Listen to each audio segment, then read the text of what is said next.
Hi అందరికీ. ఇవాళ అమ్మమ్మ కాలం నాటి పప్పుచారు ఎలా చేయాలో చూసేద్దాం రండి ఈ వీడియోలో. చింతపండు నానబెట్టుకొని ఒక నిమ్మకాయ సైజంత ముల్లంగి, కొత్తిమీర, కరివేపాకు, పచ్చిమిర్చి, టమాటోస్, క్యారెట్, ఉల్లిపాయలు, కొంచెం పోపులోకి వెల్లిపాయలు, ఇవి కావాల్సిన పదార్థాలు సాంబార్లోకి.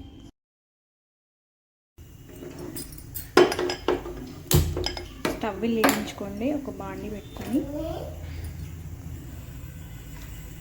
సరిపడి నూనె వేసుకోండి.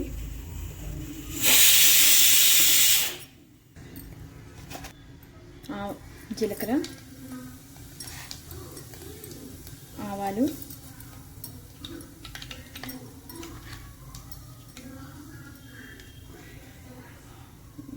దంచిన వెల్లుల్లిపాయలు,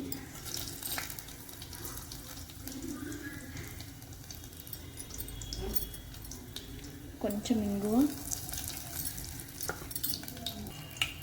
ఆవాలు జీలకర్ర వేగాక దాంట్లోకి ఆనియన్స్ వేసుకోండి.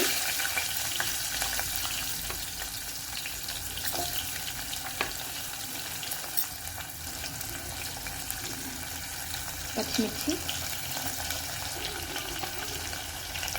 క్యారెట్స్ అన్నీ వేసాక ఒకసారి కలపండి.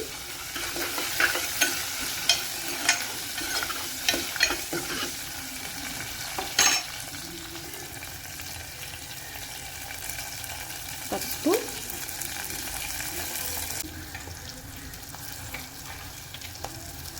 ఒక 2 టమాటాలు, కొంచెం అల్లం వెల్లుల్లి పేస్ట్,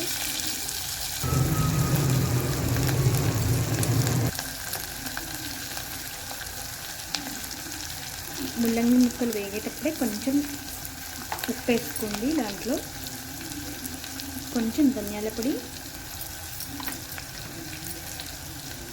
ఈ ఉడకపెట్టిన పప్పుని బాగా మెదుపుకోండి.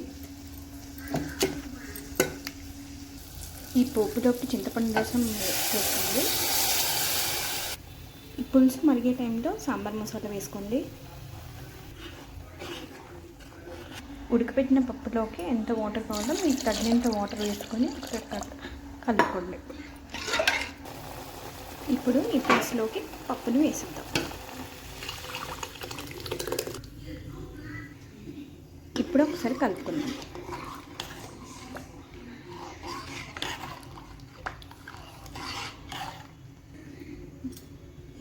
ఇప్పుడు దీంట్లో కరివేపాకు, కొత్తిమీర వేసుకొని ఒక 5-10 మినిట్స్ పక్కన పెట్టుకుందాం. పప్పు మసలే టైంలో కొంచెం అంతా బెల్లం ముక్కలు వేయండి. అప్పుడు పప్పుకి బాగా టేస్ట్ వస్తుంది.